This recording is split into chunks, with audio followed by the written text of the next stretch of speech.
Salut, j'espère que vous allez bien. Ça faisait longtemps que j'avais pas fait une vidéo en face caméra comme ça. Mais donc, j'ai de quoi en faire une maintenant puisque je reviens pour parler des jeux indépendants gratuits. Donc ça y est, j'en ai refait quelques-uns là qui étaient plutôt pas mal et dont j'ai envie de parler. Donc je vais vous présenter ça maintenant. Et puis, il y aura du Black Myth Wukong qui arrivera après. Et aussi, bientôt, un nouveau point lecture. Puisque j'ai terminé l'intégrale 4 de Game of Thrones récemment, là. Je suis en train de lire un autre livre, là, sur lequel je vais assez vite. Et j'en ai un autre tout petit dans ma palle après. Donc, je pense que dès que j'ai fini ça, je vous fais un point lecture.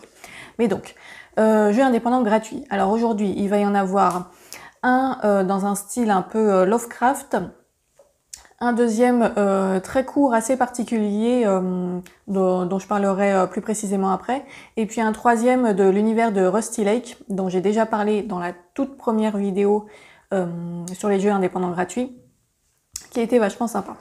Donc tout d'abord, je commence avec le premier jeu qui s'intitule Dagon. Donc vous aurez peut-être deviné qu'il s'agit du jeu dans l'univers de Lovecraft.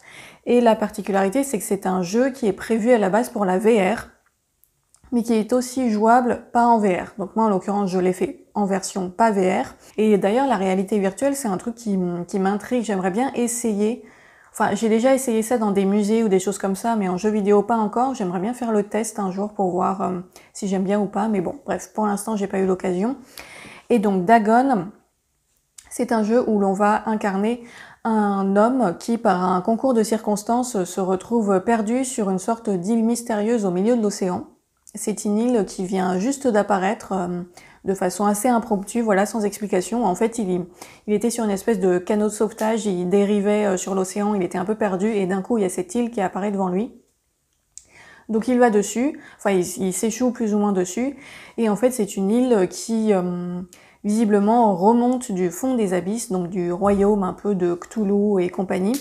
Et donc il y a dessus des traces d'une sorte de civilisation mystérieuse avec des monuments, avec des dessins, des inscriptions un peu bizarres, des créatures un petit peu étranges, etc., des architectures curieuses. I have indistinct recollections of a great storm sometime after I reached the boat.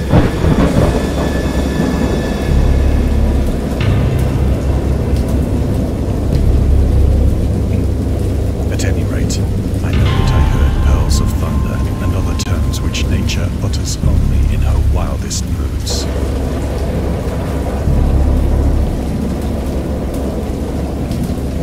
Donc toutes les choses dont on a un peu l'habitude dans l'univers de Lovecraft, si vous connaissez un petit peu. Moi je le connais honnêtement pas plus que ça, mais j'ai lu quand même quelques nouvelles, etc. Donc j'étais pas totalement étrangère à cet univers-là. Et donc là, cette histoire-là se focalise plus précisément sur le personnage, si on peut dire, de Dagon, donc qui est une sorte de divinité amphibie, avec une origine très très ancienne, qui a l'air, d'après ce que j'ai compris, de revenir à quelques reprises dans l'univers de Lovecraft. Je la connais pas plus que ça, mais je sais que c'est un personnage assez important. Donc voilà, on joue cet homme qui se retrouve comme ça perdu sur une île avec des traces de civilisation ancienne liées à cette divinité.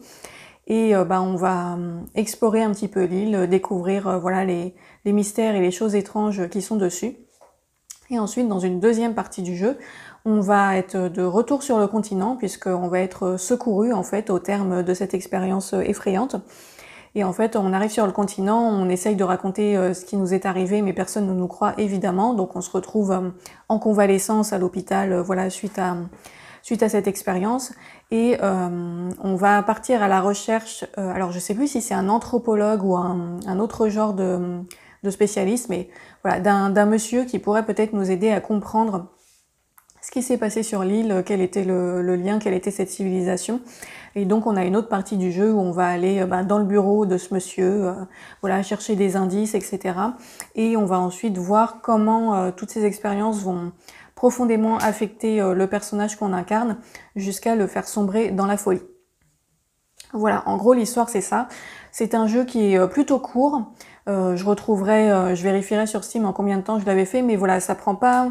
L'histoire en elle-même en fait ne prend vraiment pas beaucoup de temps. Après, on peut y passer un petit peu plus de temps si on veut chercher tous les contenus, puisque c'est ça qui était intéressant dans ce jeu-là, c'est qu'il y avait pas mal de contenu sur Lovecraft et sur son univers, donc à la fois la biographie de Lovecraft et des informations sur son univers. En fait, il y a un côté presque un petit peu documentaire dans le jeu, puisqu'au fil de l'histoire, en fait, quand on se déplace dans les différents environnements, on a des choses sur lesquelles on peut cliquer. Et quand on clique dessus, ça nous donne accès à une sorte de petit texte, en fait, un petit paragraphe, comme une page de codex, où on a une explication sur la carrière de Lovecraft, ou les thématiques des romans ou des nouvelles de Lovecraft, voilà, sur la science, ses croyances, ses recherches, la divinité Dagon, qu'est-ce que c'est, d'où ça vient, blablabla. Voilà, à chaque fois, on a des sortes de petits... éléments de contenu à collecter comme ça. Il y en a qui sont assez évidents, il y en a d'autres qui sont cachés. Et alors, moi au début, j'avais pas compris, parce que ça m'arrive souvent dans les jeux de pas comprendre des trucs évidents, hein, vous aurez remarqué, mais voilà. Pour trouver les contenus cachés, en fait, il y a un petit signal visuel qu'il faut voir dans le jeu, et on a la consigne au début, en fait, on les explique que pour trouver les contenus cachés, il faut trouver cette espèce de petit indice visuel. Et je sais plus si j'avais oublié ou si j'avais pas fait attention, mais en tout cas, je les avais pas trouvés, les contenus cachés. Voilà, je suis passée complètement à côté. Je pense que j'avais oublié quel était le signal ou qu'il fallait chercher un truc. J'étais avancée un peu comme ça, j'avais fait ce qui était sous mon nez et puis j'avais pas trop pensé au reste. Mais heureusement, une fois qu'on a terminé, on peut débloquer tous les contenus cachés qu'on n'a pas trouvés pendant qu'on faisait l'histoire. Donc si on va sur le menu à la fin, on a accès en fait à tous les éléments, on peut débloquer tous les petits textes qu'on n'avait pas trouvés.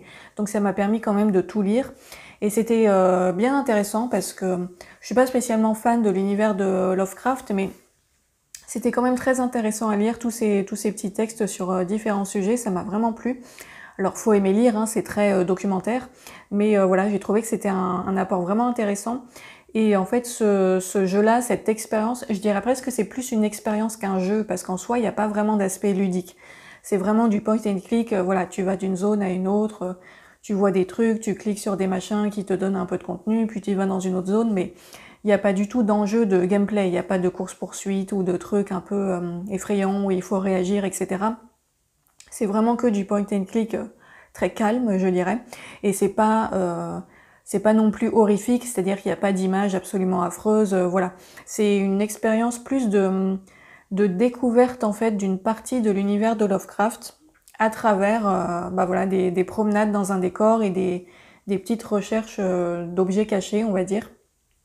Et je pense que pour le coup, effectivement, on sent que c'est vraiment fait pour être de la VR, parce que je pense que le but principal du jeu, c'est quand même d'être vachement immersif, etc. Donc c'est sûr qu'en le faisant comme j'ai fait, en le jouant sur un écran de PC, c'est moins marquant, on va dire. Mais je pense qu'en expérience VR, ça doit être plutôt sympa à faire, parce que l'ambiance est quand même plutôt bien faite.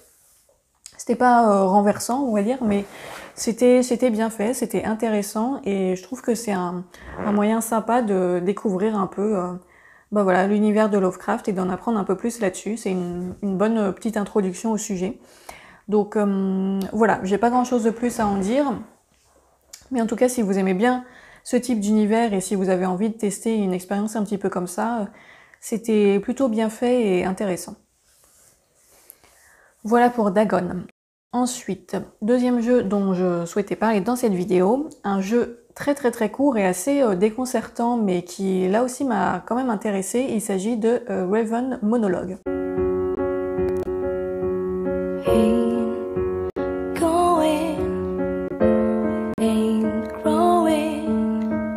C'est un jeu qui est en style un petit peu dessiné et où on va jouer le personnage d'un corbeau anthropomorphisé, un peu comme une personne à tête de corbeau, qui habite dans une ville, voilà, non identifiée, donc on le découvre au début dans sa maison.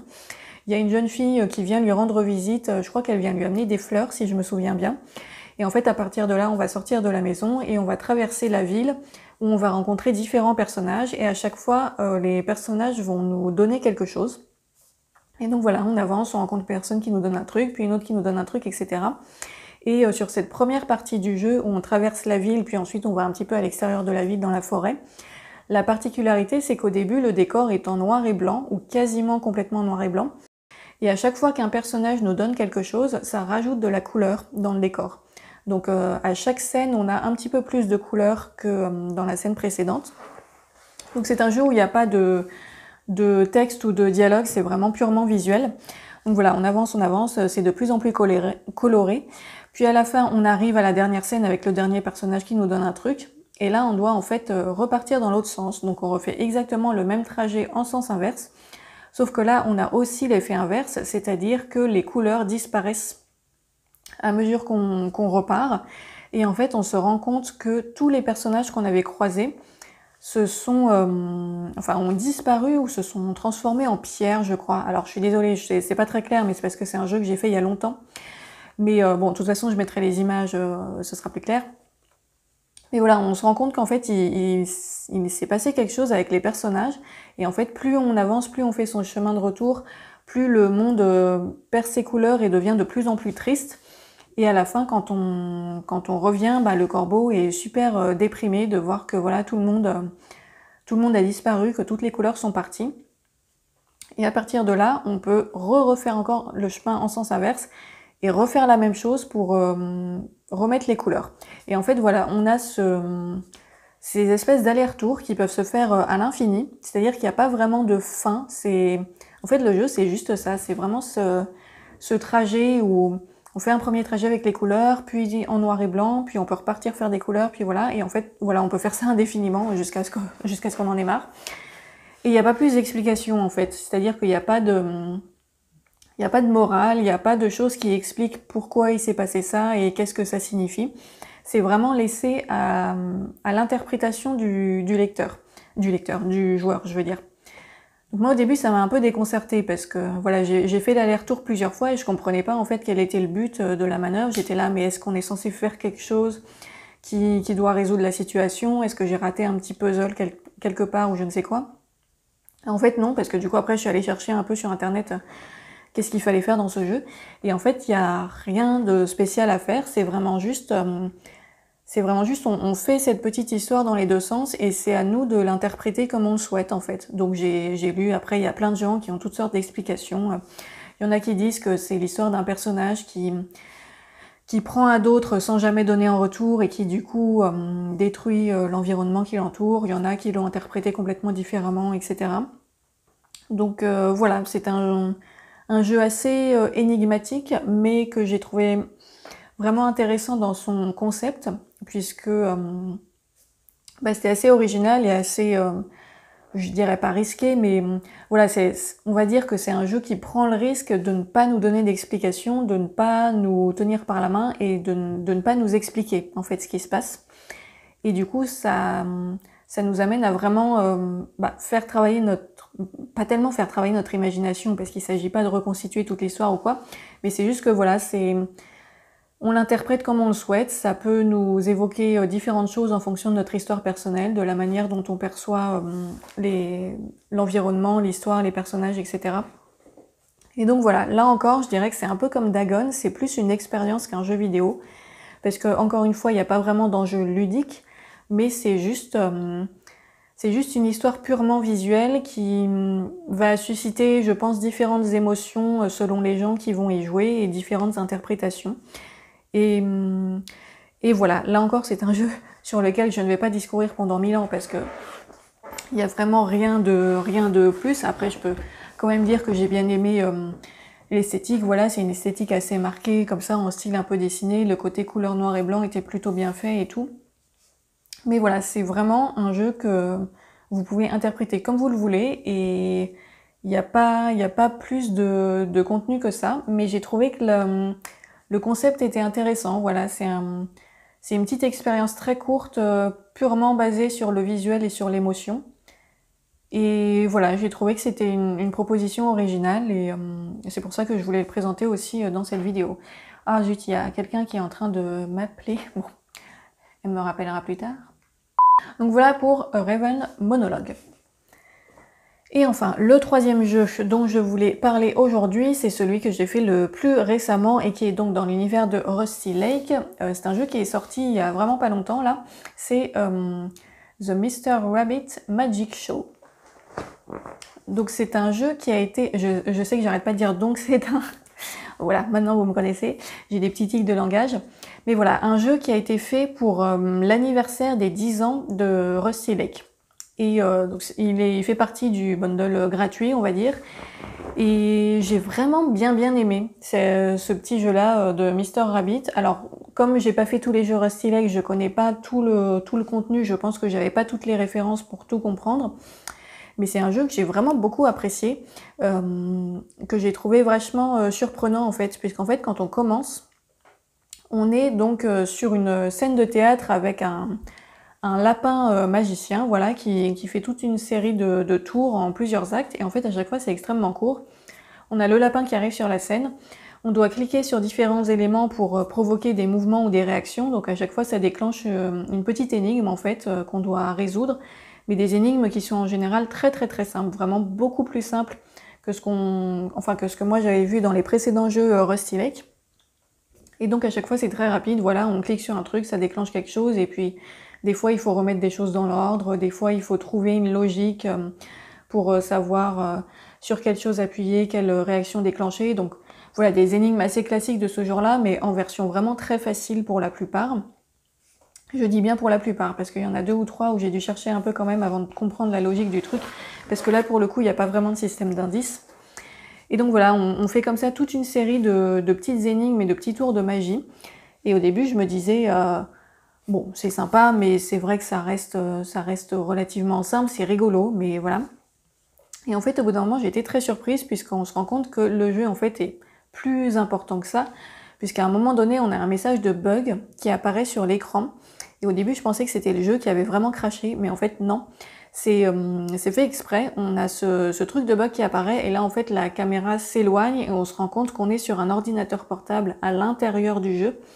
Et là, en fait, on sort de ce mini-jeu dans le jeu, et on se retrouve dans un autre jeu, où en fait, on est dans les bureaux des studios Rusty Lake, qui sont en train de travailler sur le jeu du petit lapin. Et on doit résoudre de nouvelles énigmes dans les locaux du bureau pour résoudre en fait le bug du jeu du lapin, pour pouvoir y retourner après et le finir. Et même après ça, on revient dans le bureau pour refaire encore d'autres énigmes, pour organiser en fait l'anniversaire des 10 ans de Rusty Lake. Donc en fait c'est un jeu à l'intérieur d'un autre jeu. Et ça, voilà, ça m'a bien plu, j'ai vraiment bien aimé le concept, parce que je m'y attendais pas. Et globalement, les énigmes sont plus simples que dans les autres jeux Rusty Lake, en tout cas ceux que j'ai testés. Mais ça m'a quand même beaucoup plu, parce que du coup, j'ai pas eu le sentiment de galérer, quoi. Voilà, j'ai pas été obligée d'aller chercher des réponses sur internet ou je ne sais où. À chaque fois, ça demandait un petit peu de réflexion sur certains, mais c'était pas trop difficile. Les différents éléments étaient quand même assez clairs, et c'était quand même intéressant à faire, et c'était vachement sympa. Il y avait cette espèce d'humour noir qui est caractéristique visiblement des jeux Rusty Lake.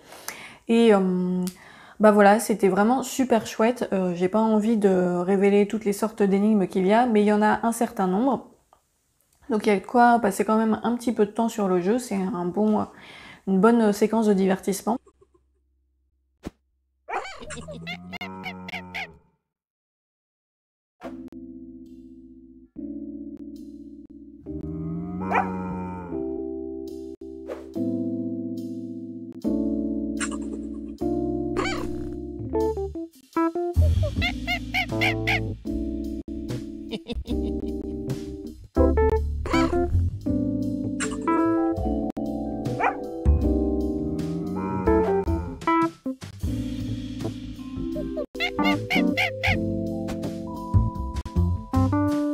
Et ouais, j'ai vraiment bien aimé en fait l'atmosphère de ce jeu-là, qui est moins sombre que celle d'autres jeux, moins mystérieuse, moins obscure, etc. Là, on est plus sur un truc vraiment de détente, avec voilà, plein de références à l'univers de Rusty Lake, pas mal d'humour, un petit peu d'humour macabre à certains moments, mais finalement pas tant que ça.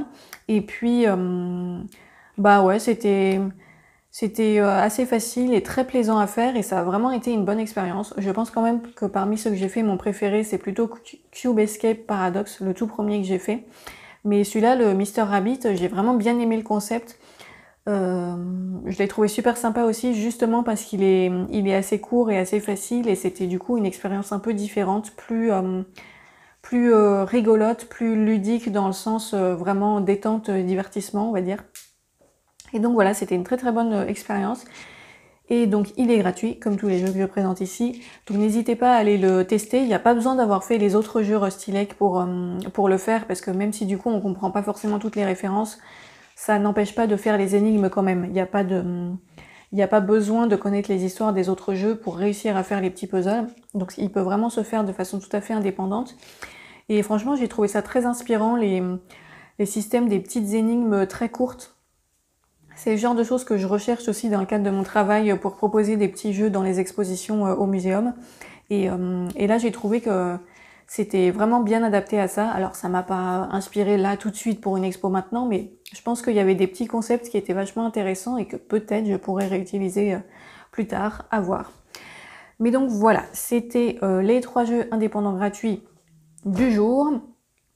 Je reviendrai quand j'en aurai fait 3 autres qui vaille la peine d'être présenté. En fait, en soi, j'en ai déjà fait plusieurs autres, mais il y en a où soit j'ai pas trop aimé, soit c'était juste des tout petits prologues, et du coup, ça me semblait pas suffisant pour présenter quelque chose. Et puis, il y en avait aussi un, alors ça, c'était un peu dommage, mais que j'ai trouvé super, mais où les captures d'écran n'étaient pas possibles, et du coup, je n'ai strictement aucune image du jeu. Et donc, bah, je vois pas trop l'intérêt de vous parler d'un jeu alors que j'ai vraiment aucune image à vous montrer. Donc, tant pis, je vais skipper celui-là.